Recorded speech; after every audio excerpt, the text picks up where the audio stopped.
চলো, কোন পরিমাপের একক হচ্ছে তোমার দুইটা, ঠিক আছে? একটা হচ্ছে ষাটমূলক পদ্ধতি, তোমরা সবাই ভুল বলে বলে আবার চিল্লাচ্ছ, হ্যাঁ। একটা হচ্ছে বৃত্তীয় পদ্ধতি, ঠিক আছে? ষাটমূলক পদ্ধতিতে তোমার সমকোণকে কোন পরিমাপের একক ধরা হয়? কাকে? সমকোণকে। কাকে বলো? সমকোণ। সমকোণ, সমকোণ মানে হচ্ছে 90 ডিগ্রি। 90 ডিগ্রিকে কোন পরিমাপের একক ধরা হয়? ষাটমূলক পদ্ধতিতে 90 ডিগ্রিকে কোন পরিমাপের একক ধরা হয়? 90 ডিগ্রিকে কি ধরা হয়? কোন পরিমাপের একক ধরা হয়? 90 ভাগকে আর কি, প্রতিটা ভাগকে তোমার ষাটমূলক পদ্ধতিতে তোমার যে কি বলে সমকোণ যেটা আছে এটাকে 90টা ভাগে ভাগ করা হয়। কয়টা ভাগে ভাগ করা হয়? এবং প্রত্যেকটা ভাগকে কত ডিগ্রি বলে? 1 ডিগ্রি। তাহলে এতটুকু 90 ডিগ্রি, এতটুকু 180, এতটুকু 270, পুরোটা কত? 360 ডিগ্রি। বুঝতে পারছো নাকি পারো নাই? বুঝতে পারছো? আচ্ছা, আর এটা হচ্ছে তোমার বৃত্তীয় পদ্ধতি। আচ্ছা, ষাটমূলক পদ্ধতি লিখো, ষাটমূলক পদ্ধতিটা লিখো। চিন্তা করো, দেখো, এই যে তুমি 90টাকে ভাগে ভাগ করছো না ষাটমূলক পদ্ধতিতে, এদিকে তাকাও, 90টা ভাগে ভাগ করছো না, এই যে একটা ভাগকে বলা হয় কত? 1 ডিগ্রি। 1 ডিগ্রি। তাহলে পুরোটা ঘুরলে কত ডিগ্রি? 360 ডিগ্রি। আবার এই 1 ডিগ্রি যেটা আছে না, এটাকে অনেক ছোট করে 60 ভাগে ভাগ করা হয়। কয় ভাগে ভাগ করা হয়? 60 ভাগে। এই 1 ডিগ্রিকে কয় ভাগে ভাগ করা হয়? 60 ভাগে। আর প্রতি একটা ভাগকে বলা হয়, বলো, 1 মিনিট বলা হয়। প্রতি একটা ভাগকে কি বলা হয়? 1 মিনিট। এখানে প্রত্যেকটা ভাগকে বলা হয় কি 1 মিনিট। তার মানে 1 ডিগ্রির মধ্যে কয়টা ভাগ থাকে? 60টা ভাগ থাকে। তাহলে কয় মিনিট টোটাল? 60 মিনিট। 1 ডিগ্রি মানে কয় মিনিট? 1 ডিগ্রি মানে কয় মিনিট বলো? 60 মিনিট। মিনিট কিভাবে দেখানো হয়? এভাবে, এই তো। আর এই যে 60 মিনিট না, প্রত্যেকটা মিনিটকে আবার 60টা ভাগে ভাগ করা হয়। প্রত্যেকটা মিনিটকে 60টা সেকেন্ডে ভাগ করা হয়। কয়টা সেকেন্ডে? 60টা সেকেন্ডে। কয়টা সেকেন্ডে ভাগ করা হয়? তার মানে হচ্ছে 1 মিনিট সমান কয় সেকেন্ড? 60 সেকেন্ড। বুঝছেন? তাহলে বলো, এক সমকোণ, এক সমকোণ মানে কত ডিগ্রি? 90 ডিগ্রি। এক সমকোণ মানে কত ডিগ্রি? 90 ডিগ্রি। আবার প্রত্যেকটা ডিগ্রি মানে কত মিনিট? 60 মিনিট। আবার প্রত্যেকটা মিনিট মানে কত সেকেন্ড? 60 সেকেন্ড। মাথায় থাকবে? থাকবে? আচ্ছা, এটা ভালো করে শিখে ফেলবা, ভালো করে শিখে ফেলো। এখন ধরবো 1 ডিগ্রি সমান সমান 60 মিনিট, 1 মিনিট সমান সমান 60 সেকেন্ড। ঠিক আছে? চলো এবার বৃত্তীয় পদ্ধতি। বৃত্তীয় পদ্ধতি লিখো, বৃত্তীয় পদ্ধতি লিখছো? তারপর লিখো রেডিয়ান। Radian, radian, radian. বাংলায় লিখো না, রেডিয়ান। রেডিয়ান, রেডিয়ান লিখো। কোন বৃত্তের ব্যাসার্ধের সমান চাপ ওই বৃত্তের কেন্দ্রে যে কোণ উৎপন্ন করে তাকে রেডিয়ান বলে। এই দেখো, কোন একটা বৃত্তের ব্যাসার্ধ ধরো এটা, এদিকে তাকাও সবাই। কোন বৃত্তের ব্যাসার্ধ ধরো এটা, এই ব্যাসার্ধের সমান তুমি চাপ নিলা, এই ধরো এইভাবে চাপ নিলা। চাপ মানে কি? এখানে বৃত্তের উপরি স্থলে, পরিধি স্থলে যে যে অংশ নেবে এটাকে বলে চাপ। ব্যাসার্ধ মানে ধরো এটা, এটার সমান চাপ নিলা, এতটুকু ধরো আমি নিলাম, নিয়ে এখানে চাপ আঁকলাম। ঠিক আছে? ব্যাসার্ধের সমান চাপ আঁকার পরে এটা বৃত্তের কেন্দ্রে যে কোণ উৎপন্ন করবে এটা কি? রেডিয়ান। এটা কি? রেডিয়ান। মনে থাকবে? মনে থাকবে রেডিয়ান? রেডিয়ান কি মনে থাকবে? তার মানে হ্যাঁ আছে। তার মানে এটা যদি আমরা ও পি লিখি, ঠিক আছে, এটা ব্যাসার্ধ, ব্যাসার্ধের সমান চাপ নিলাম মনে করো পি আর, তাহলে উৎপন্ন কোণ হচ্ছে এটা আর ও পি বা পি ও আর, এটা হচ্ছে তোমার কি? রেডিয়ান। এটা কি? 1 রেডিয়ান। এটা কি 1 রেডিয়ান বা রেডিয়ান বলতে পারো। বুঝতে পারছো? 1 রেডিয়ান কি বুঝতে পারছো? তার মানে বৃত্তীয় পদ্ধতিতে 1 রেডিয়ানকে কোন পরিমাপের একক বলা হয়। ঠিক আছে? দুটো পদ্ধতি শিখছি, একটা ষাটমূলক, একটা বৃত্তীয়। ষাটমূলক পদ্ধতিতে কোন পরিমাপের একক কি? এক সমকোণ। এক সমকোণ। এক সমকোণ মানে কত ডিগ্রি? 90 ডিগ্রি। আর বৃত্তীয় পদ্ধতিতে কোন পরিমাপের একক কি? 1 রেডিয়ান। 1 রেডিয়ান। 1 রেডিয়ান। বুঝতে পারছো? এখন এখানে আমরা, হ্যাঁ মোটামুটি বুঝলেই হবে, হ্যাঁ মোটা আর মুটি। এবার আমরা ষাটমূলক পদ্ধতি আর বৃত্তীয় পদ্ধতি দুটার মধ্যে সম্পর্ক স্থাপন করব। কি করব? সম্পর্ক স্থাপন করব। চলেন, বৃত্তের পরিধি কেমনে 2πr হয় সেটা একটু দেখি। আচ্ছা, কোন একটা বৃত্তের ব্যাসার্ধ ধরো আর, কোন একটা বৃত্তের ব্যাসার্ধ কি আর, এটা অনুসিদ্ধান্ত 2 লিখো। অনুসিদ্ধান্ত 2। হ্যাঁ, অনুসিদ্ধান্ত 2 লিখছো? ধরি কোন একটা বৃত্তের ব্যাসার্ধ আর, ধরি কোন একটি বৃত্তের ব্যাসার্ধ আর। আগে একটু একটা জিনিস লিখতে হবে আপনার, প্রতিজ্ঞা একের যেই মানে প্রমাণ সেটা একটু সাইড নোট দিয়ে লিখে ফেলতে হবে। প্রতিজ্ঞা একের যে প্রমাণ সেটা সাইড নোট দিয়ে লিখে ফেলেন। যে কোনো দুটি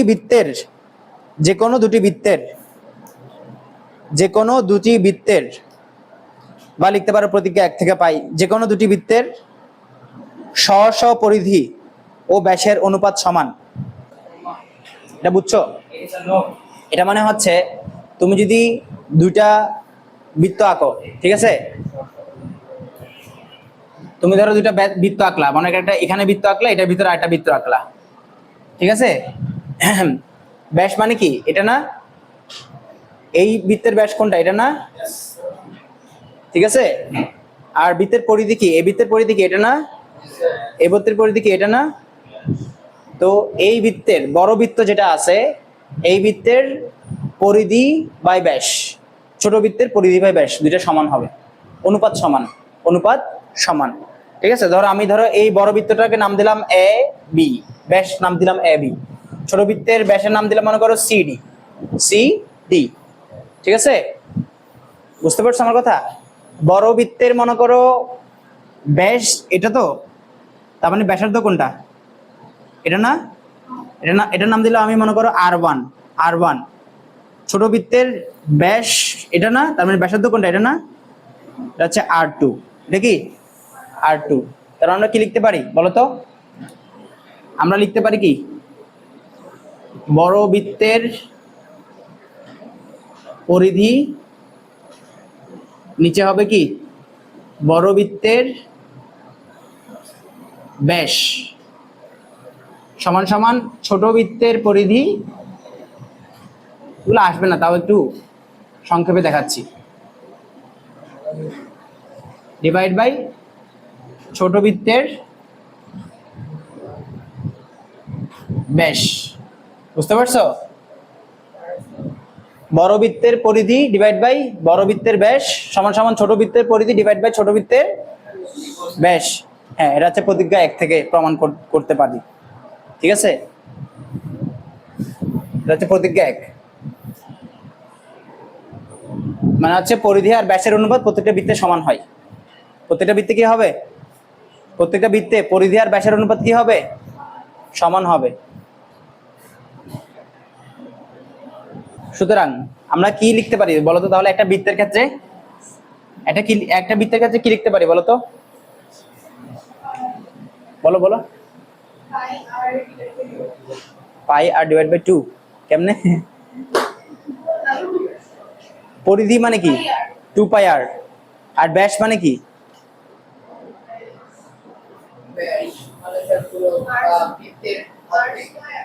হ্যাঁ, পরিধি মানে হচ্ছে কি পরিধি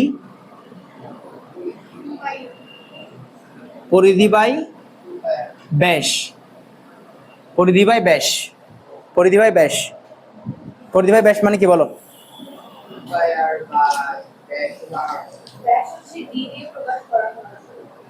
হ্যাঁ, আর পাই কি বলো তো?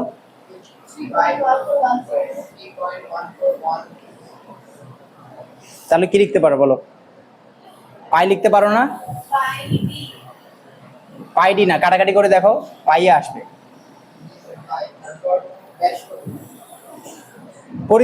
পরিধি কি সেটা বলো? পরিধি 2 পাই আর, পরিধি যে 2 পাই আর সেটাই তো তুমি প্রুফ করতেছো। কিভাবে প্রুফ করবা দেখো? পরিধি বাই ব্যাস সমান সমান কি বলতো? বড় বৃত্তের পরিধি ডিভাইড বাই বড় বৃত্তের ব্যাস, ছোট বৃত্তের পরিধি ডিভাইড বাই ছোট বৃত্তের ব্যাস, তাই না? পরিধি বাই ব্যাসের অনুপাত হচ্ছে পাই। পরিধি বাই ব্যাসের অনুপাত কি পাই। তুমি করে দেখো, পাই পাবা কিন্তু। পরিধি বাই ব্যাসের অনুপাত কি পাই। কেন জানো? দেখো, পরিধি মানে কি 2 পাই আর না, ব্যাস মানে কি 2 আর না, 2 আর ব্যাস মানে কি ব্যাস আর কি বলতো? ব্যাসার্ধ না? ব্যাসার্ধকে দ্বিগুণ করলে ব্যাস পাও না? ব্যাসার্ধকে দ্বিগুণ করলে কি পাও? ব্যাস পাও না? তার মানে ব্যাস 2 আর এখানে 2 আর কাটাকাটি করলে কি থাকে? জাস্ট পাই থাকে না? পরিধি বাই ব্যাসের অনুপাত কি পাই না? তার মানে পরিধি সমান সমান কি বলতো? পাই ইন্টু ব্যাস, ব্যাস মানে কি 2r, তার মানে কি পরিধি সমান সমান কি 2 পাই আর, পরিধি সমান সমান কি বলো 2 পাই আর। তাহলে এখান থেকে আমরা একটা সূত্র শিখবো এই চ্যাপ্টার থেকে, s = r থিটা। লিখো s = r থিটা, s হচ্ছে r থিটা। s হচ্ছে বৃত্তের চাপ, বৃত্তচাপ, বৃত্তচাপ। আর মানে হচ্ছে বৃত্তের ব্যাসার্ধ, বৃত্তের ব্যাসার্ধ। আর থিটা মানে হচ্ছে কোণ। প্রথমে আমরা ষাটমূলক পদ্ধতির একটা কনসেপ্ট দেখাই, এটা খুবই ইম্পর্টেন্ট কনসেপ্ট, এটা তোমার বুঝতে হবে, না বুঝলে কিন্তু তোমার ম্যাথ করতে পারবে না, ঠিক আছে। 30 ডিগ্রি 12 মিনিট 36 সেকেন্ড কে রেডিয়ানে প্রকাশ করো। কিসে প্রকাশ করো? রেডিয়ানে প্রকাশ করো। আচ্ছা,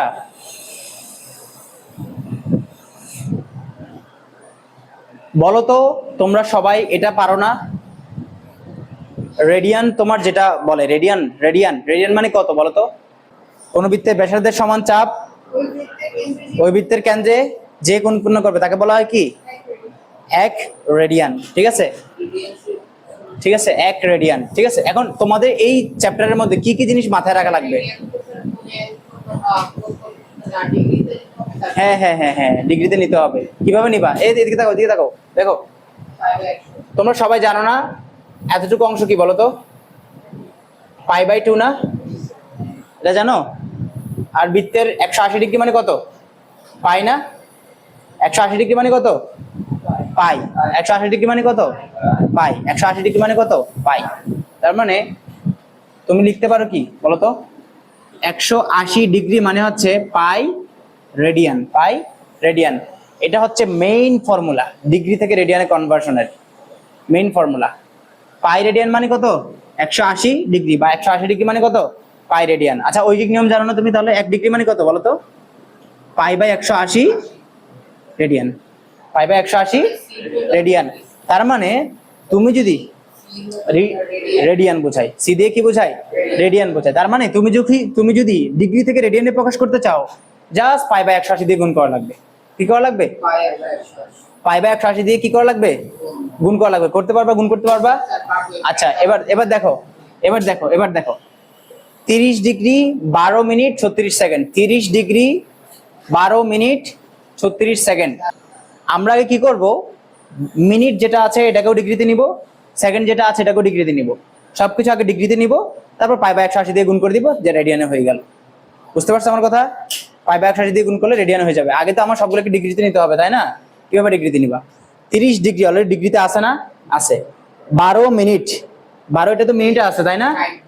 কিন্তু 36টা কিসে আছে? সেকেন্ডে আছে না? তাহলে 36টা যেহেতু সেকেন্ডে আছে, আগে 36 সেকেন্ডটাকে মিনিটে নিব, 36 সেকেন্ডকে কিসে নিব?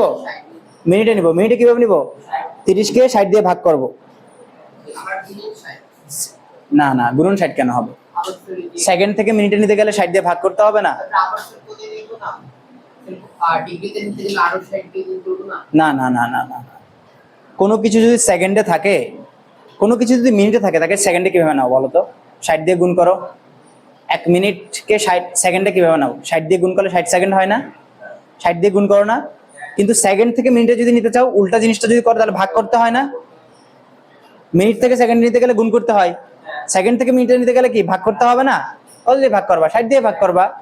তার মানে সেকেন্ডে আছে, 36 সেকেন্ডে আছে না? এটাকে মিনিটে প্রকাশ করতে গেলে কি করতে হবে?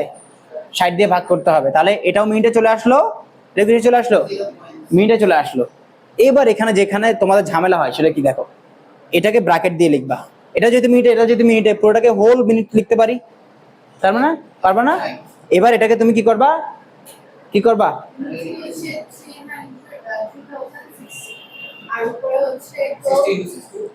এটা এটা এখন কি আসে? মিশ্র ভগ্নাংশ আছে, আকারে আছে না? মিশ্র ভগ্নাংশকে সাধারণ ভগ্নাংশে নিয়ে যাও।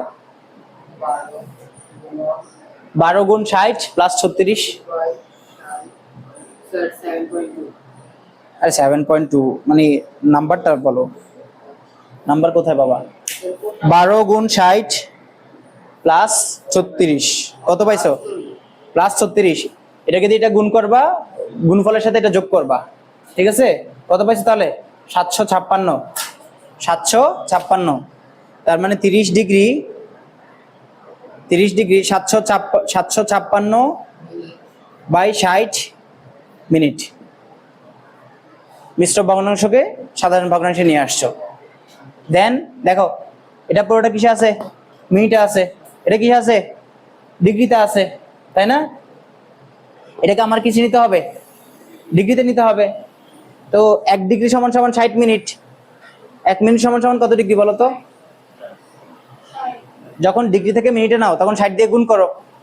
মিনিট থেকে ডিগ্রি দিতে গেলে কি করতে হবে? 60 দিয়ে ভাগ করতে হবে। তার মানে এইটাকে তুমি 60 দিয়ে ভাগ করে দিবা। কিভাবে ভাগ করবা? 30 756 হচ্ছে উপরে, 60 অলরেডি আছে, আবার 60 দিয়ে গুণ ভাগ করবা। নিচে 60 বসাই দিলেই তো হচ্ছে, 60 দিয়ে ভাগ করা হয়ে যাচ্ছে না? হয়ে যাচ্ছে। এবার এটা কি আবার মিশ্র ভগ্নাংশ হয়ে গেল না? মিশ্র ভগ্নাংশ আবার সিম্পল ভগ্নাংশ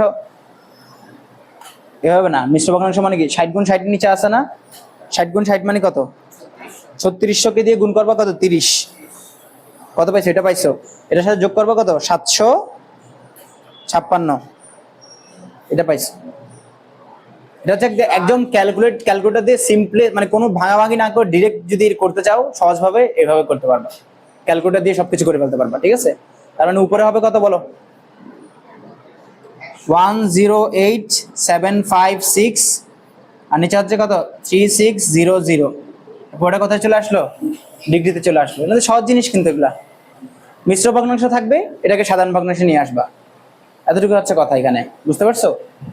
এবার বলো এটাকে রেডিয়ানে কিভাবে নিব? পাই বাই 180 গুণ দিলেই হয়ে যাবে।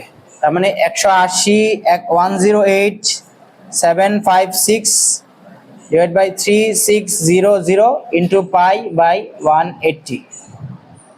ক্যালকুলেটর এটা বসাই দাও, যেটা আসবে। ডিগ্রি থেকে রেডিয়ান, এটা থেকে এটা, এটা এখানে নিচে কি আছে? 60 গুণ 60 আছে না? 60 গুণ 60 করে দেখো 3600 না? না, রেখে দাও পায়ের মান। এটা কত? 3600 না? এই দেখো কিভাবে আনছি। এখানে কত পাইছো? 60 গুণ 60 করে কত পাইছো? 3600 পাইছো না? 3600 দিকে 30 গুণ করবা, গুণফলের সাথে এটা যোগ করবা, যোগ করে যেটা পাবা সেটা উপরে বসাবা, 3600 নিচে রাখবা। হ্যাঁ, চাইলে তোমরা দশমিক আকারে লিখতে পারো। পায়ের মান বসাইয়ে যেটা আসবে সেটা দশমিক আকারে 0.52 আসছে সবার আনসার। 0.52 আসছে, এটা অ্যান্সার। 0.52 রেডিয়ান কিন্তু। হ্যাঁ, you have to be very careful কি বসাবা। 0.52 রেডিয়ান। হ্যাঁ, তিনটে সংখ্যা লিখতে বললে তিনটে সংখ্যা লিখবা। 0.527 লিখবা। এত কাহিনী করার দরকার নাই, যা আছে তা বসাই দিবা, সমস্যা নাই। আটা দিব, সবার করতে হবে কিন্তু। হ্যাঁ, পায়ের মান বসানো লাগবে না, পাই লিখলেই তো হচ্ছে ক্যালকুলেটরে। 3 পয়েন্ট ক্যালকুলেটর কোথায় তোমার?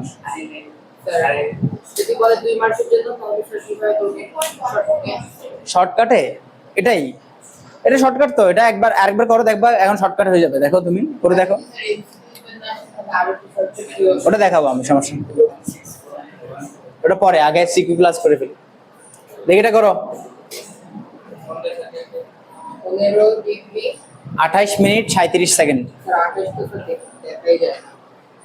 15 ডিগ্রি 28 মিনিট 37 সেকেন্ড।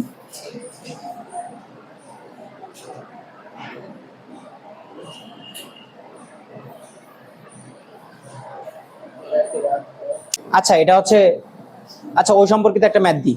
উদাহরণ 6 না, উদাহরণ 6। পৃথিবীর ব্যাসার্ধ 6440 কিলোমিটার। পৃথিবীর ব্যাসার্ধ কত? পৃথিবীর ব্যাসার্ধ দেয়া আছে 6440 কিলোমিটার। 6440 কিলোমিটার, ঠিক আছে? ঢাকা ও জামালপুর পৃথিবীর কেন্দ্রে কত ডিগ্রি উৎপন্ন? 2 ডিগ্রি কোণ উৎপন্ন করে। ঢাকা ও জামালপুরের দূরত্ব নির্ণয় করো। পৃথিবীর ব্যাসার্ধ 6440 কিলোমিটার। তার মানে আমাদের কি দেওয়া আছে দেখো তো। আমরা যদি একটা পৃথিবী আঁকার চেষ্টা করি, ধর একটা পৃথিবী, এটা কি? এটা কি পৃথিবী? পৃথিবীর ব্যাসার্ধ কত পৃথিবীর ব্যাস দিছি নাকি ব্যাসার্ধ দিছি, কোনটা দিছি? ব্যাসার্ধ দিছি। এদিকে তাকাও, সবাই তাকাও। এটা পৃথিবীর কেন্দ্র, এটা পৃথিবীর ব্যাসার্ধ। এদিকে তাকাইতে বলছি, এখন লেখার দরকার নাই। পৃথিবীর ব্যাসার্ধ হচ্ছে 6440 কিলোমিটার। ঠিক আছে, এটা হচ্ছে আর আর আর এটা কি স্মল আর, পৃথিবীর ব্যাসার্ধ। ব্যাসার্ধ মানে তো আর নাকি? এদিকে তাকাও, এদিকে সবাই এদিকে তাকাও। আচ্ছা না,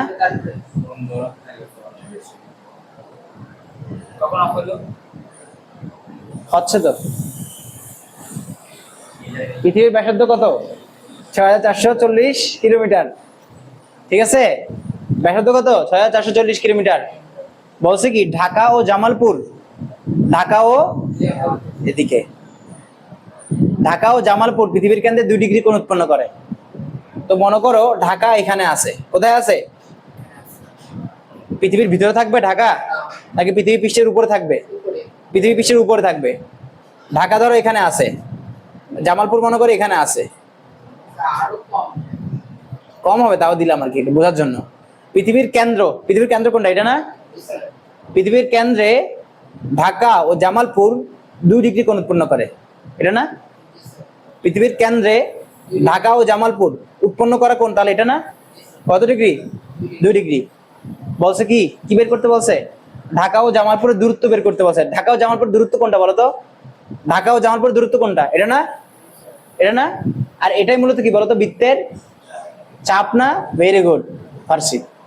এটা কি বৃত্তের চাপ, এটা কি বৃত্তের চাপ। একটা সূত্র শিখছো, এস ইকুয়াল কি আর থিটা। আর থিটার মান বসাই দিলেই তোমার কি এস এর মান পেয়ে যাচ্ছ না? আর এর ভ্যালু কত? 6440 কিলোমিটার।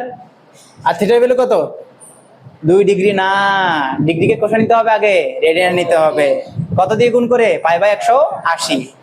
বুঝতে পেরেছেন? তাহলে এস ইকুয়াল টু কি আর থিটা।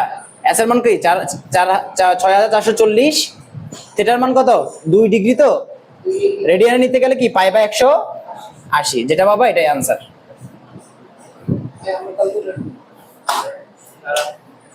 বুঝছেন? একটা চাকা 1.75 কিলোমিটার পথ যেতে 40 বার ঘুরে। 1.75 কিলোমিটার যেতে কতবার ঘুরে? 40 বার। চাকাটির ব্যাসার্ধ কত? চাকাটার ব্যাসার্ধ কত? একটা চাকা কতটুকু যায়? সিম্পলি চিন্তা করবা, মাথায় চিন্তা করবা। 1.75 কিলোমিটার যায়। সে যে যায় না, যাওয়ার সময় সে কয়বার ঘুরে? 40 বার ঘুরে। তাহলে চাকাটির ব্যাসার্ধ কত বলো? কয়বার ঘুরে চাকাটা? 40 বার ঘুরে। 40 বার ঘুরে সে কতটুকু পথ অতিক্রম করে? ধর একটা চাকা, এদিকে তাকাও, এদিকে তাকাও। একটা চাকা, এটা মনে করো একটা চাকা, ঠিক আছে? এটা মনে করো তোমার 1.75 কিলোমিটার যায়। কতটুকু যায়? 1.75 কিলোমিটার যায়। সে যখন যায়, এই যাওয়ার সময় সে কয়বার ঘুরে টোটাল? 40 বার ঘুরে। কয়বার ঘুরে? 40 বার ঘুরে। আচ্ছা বলো তো, একবার ঘুরলে সে কতটুকু দূরত্ব অতিক্রম করবে? একটা চাকা মানে কি একটা বৃত্ত না? চাকা মানে কি একটা বৃত্ত না? একটা বৃত্ত, একটা বৃত্ত কি একবার ঘুরলে কতটুকু দূরত্ব অতিক্রম করে? 360 ডিগ্রি। এটা কি দূরত্ব? এটা তো কোণের পরিমাপ। দূরত্ব, কোণের পরিমাপ, দূরত্বের মধ্যে পার্থক্য আছে না? কয়বার ঘুরে? একবার যদি ঘুরে, মনে করো চিন্তা করো, তুমি একটা চাকা ঘুরতেছো, তো একবার ধরো এখান থেকে ঘোরা শুরু করলো, ঘুরে আবার সে আগের জায়গায় আসলো, কতটুকু দূরত্ব অতিক্রম করে? তাহলে একবার ঘুরলে তার পরিধির সমান না? পরিধি মানে কি বাইরের অংশটা না? মানে একবার ঘুরলে তার পরিধি সমান দূরত্ব অতিক্রম করে না? 2πr না? তার মানে 40 বার ঘুরলে কতটুকু দূরত্ব অতিক্রম করে? 40 × 2πr। এটা পুরোটা কি 2πr না? এটা কি 2πr। একবার ঘুরলে 2πr। কয়বার ঘুরে টোটাল? 40 বার না? 40 বার ঘুরলে কত? 40 × 2πr না? এতটুকু দূরত্ব অতিক্রম করে না? তাহলে এতটুকু দূরত্ব দেওয়া আছে না, 1.75 কিলোমিটার। তাহলে সুতরাং কি 40 × 2πr সমান সমান কত? 1.75 কিলোমিটার। সুতরাং কি আর সমান সমান কি বলো? 1.75 ডিভাইড বাই কত 40 × 2 পাই, যেটা অ্যান্সার পাবা সেটা এখান থেকে। অ্যান্সার কিন্তু কিলোমিটারে পাবা, আর যেহেতু কিলোমিটারে পাবা এটা অনেক কম পাবা, অ্যান্সারের মান ভ্যালু অনেক কম আসবে। এটা বুঝছো নাকি বুঝা নাই? পারছি বলো, বুঝছো? এটা কি কিলোমিটারে? এটাই আছে কিলোমিটার থেকে মনে হয় স্যার মিটারে দিতে হবে এই ইনটু 10⁻³ আসছে। হ্যাঁ আচ্ছা এটা মিটারে তাহলে কত হবে? আমি বলি হ্যাঁ বলো। এটা কি আগে আরো 3 এখান থেকে আরে আরো 3 ঘর না, এখানে কি আসছে অ্যান্সার? এটা কিলোমিটারে আসছে না অ্যান্সারটা? কিলোমিটারে কত আসছে বলো অধরা? 6.96 ইন্টু 10⁻³ এরকম আসছে না? 30 বাদ দাও। 6.96 ইন্টু 10⁻³ আসছে না? 10⁻³ যদি কোনো কিছু কিলোমিটারে থাকে, মিটার নিতে গেলে কি করতে হয়? 1000 দিয়ে গুণ করতে হয় না? 1000 দিয়ে গুণ করা মানে কি? এটা না 1000 দিয়ে গুণ করা, 1000 মানে কি 10⁻³ না? এটা কাটা না, এর কি থাকে? 6.96 থাকে, 6.96 মিটার। ঠিক আছে, এত কাহিনী করার দরকার না। ওই চাকার দূরত্ব যেটা আছে না 1.75 কিলোমিটার, এটাকে আগে মিটারে নিয়ে যাবা। বুঝতে পারছো? কিলোমিটার থেকে স্যার মিটার ওটাকে মিটারে রেখে ম্যাথ করবা, তাহলে যেটা অ্যান্সার পাবা সেটাই মিটারে হবে।